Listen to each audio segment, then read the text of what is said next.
What is up, everybody? It is a lovely Friday afternoon in Georgia. I want to say it's 27 degrees outside and very, very sunny though. We got pummeled with snow again in January, which snowing in Georgia is kind of a rare occurrence. Happening in January, not so much. So I'm assuming this is not going to be the last time we do see snow. But it is weird how we can transition from freezing weather, 17 degrees at one point, might even been lower, to this weekend they're calling for a high of like 62 tomorrow. Today's high is going to be like 55. So kind of interesting there. So some of you may have seen already, posted pictures on my Instagram. It's at 2sticks LLC, where the Corvette has some body damage. So what happened, this is a couple of weeks ago, a young girl backed into the car while it was parked. So fortunately I wasn't in it, nobody got hurt, simple little fender bender as it were. So if you didn't see on the Instagram, I'll go ahead and show you the photos here.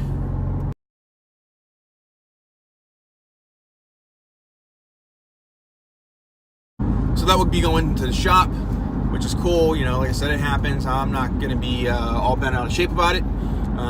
You know, I think, unlike most people, I get the accidents thing. The only time really an accident affected me was in my first Viper. I was all bent out of shape about that one. So anyway, today's vlog is really about some of these estimates, you know. So I went to Chevy to get an estimate. It's the first place, you know, if any of you guys ever are involved in accidents and it is going through the insurance company, well, I guess if it is or it isn't, you want to get an estimate from Chevy, because they're going to give you they're going to give you kind of a higher estimate. But what you do get with that is all Chevy parts, all Chevy, you know, paint, although, you know, paint's mixed, but you know, kind of like who they go through. So it's all like OEM, all factory stuff. So that's what they draw the estimate up as. I guess the only way they really beat you up is with labor. So if you're paying out of pocket, probably the worst place to get an estimate done. But so I go to Chevrolet, get an estimate, knowing it was going to be on the high end, and they wrote me a preliminary because, of course, once they start taking apart the car, they start noticing, you know, this is out of place, this plastic clip broke, etc., etc., and it goes up a little bit from there. But their initial estimate came out to about, I want to say, just shy of $2,800. So I was assuming, even before getting an estimate, that I had $2,000 in repairs. They show $2,800. So I go to AutoSource Industries, comes highly regarded in our area. It was recommended to me by a friend. So I go check them out. So AutoSource Industries, located Woodstock, Georgia. Might be on the border of Woodstock, Ackworth, but Woodstock, Georgia. And the shop owner there, his name is Dwayne, real nice guy. He writes me up a preliminary estimate of, I want to say it was just shy of $1,700, which, you know, obviously seemed a little more realistic. You know, his labor prices probably aren't nearly the labor prices of Chevrolet. So I'm dealing with this insurance company, Allstate. Never dealt with them before. Not that I get into a lot of accidents, but I've never dealt with them before. And it seemed very confusing from the jump. They were questioning me. It felt like as if I were at fault. And I guess what they were trying to do is get me to admit to something or say something where they may be able to spin it back. And I'll get to the reason why I believe that. I mean, one, you can just, you feel it, you hear the tone. But it wasn't until after they asked me a series of questions and asked me to explain what happened, which I was not witness to. Then instantly the attitude, the tone, everything flipped on a dime, right?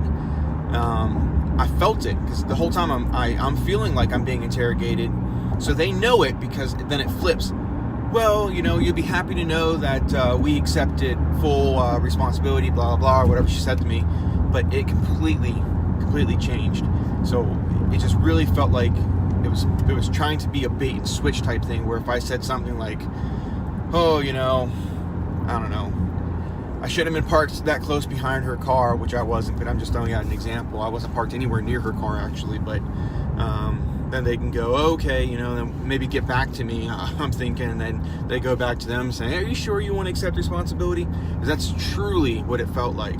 So if that's the way the company is like trending, I would say it's not a company you want to be a part of, unless, I don't know, unless you're at fault with a lot of accidents and you're hoping somebody's gonna trick the other person to accept partial responsibility.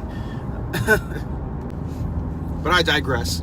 So they, amongst all the confusion and the weirdness, they kind of slip in there somehow, some way, not very straightforward, that they want me to go to one of their shops to get an estimate, even though I've already gotten 2 now. I said fine, and they somewhat like roundabout explained to me in a very strange way that, so this is 2 different people I've spoken to at this point, but that I may have to upload photos to an adjuster, etc., etc. And I really didn't understand that, so I said, whatever, so I'll go get the estimate. I go get the estimate, I call them as I'm leaving their shop, their suggested shop, and they're telling me, okay, well, if you didn't like their estimate, then you're gonna have to, before we cut out any type of payment, before you can go to anywhere you want to go to, you're gonna have to upload photos to our local adjuster. They'll get in contact with you, etc. And I'm thinking, this whole thing just seems like a huge waste of time, because I just went to your preferred shop, here's their estimate. Why do I need to take an additional step to upload photos and an explanation to a off-site adjuster? And if you guys are familiar with insurance, maybe you know the answer to that, but from a consumer end, but also the end of the receiving party, it just feels like, look, I went out of my way to get you 2 adjustments from 2 reputable sources. Obviously, the most reputable source is the dealership itself. Then you tell me you want me to go to one of your shops, which I get that part. It's a trusted shop that you guys have been doing business with, and you want to see what they have. And further, you want me to upload photos to an off-site adjuster. You could have done that in the meantime if that was something that was important to you. So, I mean, the whole thing just seemed like a big pain in the ass for me. But the plot thickens. So, I do the photos, and very quickly they issue me payment. They didn't even speak to me. And they issued me payment for even less than that needed the previous 3 estimates. Matter of fact, their recommended shop, from my perspective, I wouldn't use. They scheduled an appointment with me, and then I guess canceled on me because it was cold weather down here. Not snowing, not raining, it was cold. I called several times, and then I showed up to my appointment. So of course they didn't pick up the phone, so I'm assuming, okay, we're good to go. Maybe they're busy, I don't know. I show up, they're closed.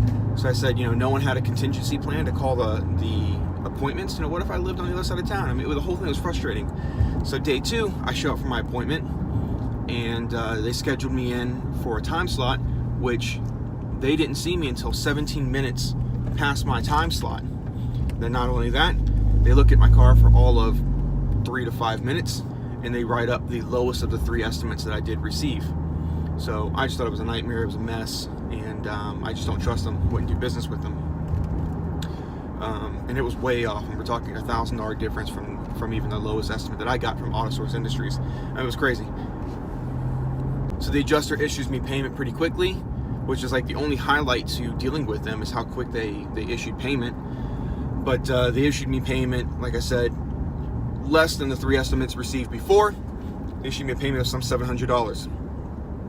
And that is just absurd, completely absurd. But I can't really blame them because they're just going off of the photos. They're not there to see the vehicle. So I don't even know the word for that. It's just absurd. So I've got to now take it to a shop with a little bit of payment that I got, have them send up a whole bunch of supplemental, and so make sure that shop gets paid, whoever I do decide to go with, likely AutoSource Industries, which is conveniently located near where I'm living. But needless to say, this whole thing has been a bitch to deal with, as are most accidents, but I just feel like there was just unnecessary steps and things going on here that just are not traditional, and it sucked. So anyway, the Corvette will be in the shop. I was hoping to, I didn't make a video about the damages. I'll show you a couple of photos if I haven't already. And I was hoping to kind of just make one quick video of the before and after and just be done with it. But because of the fiasco that I've been dealing with, I thought it was appropriate to take the time right now in the midst of everything to say, okay, here's step 1 of what's likely to be a 2-step, at least, process with dealing with this Corvette and this accident. Well, that's going to do it for me for today. I'll have an updated video likely here in a couple of days. I'm assuming the car's going to get to the shop next week, so maybe I'll have it before the end of the week.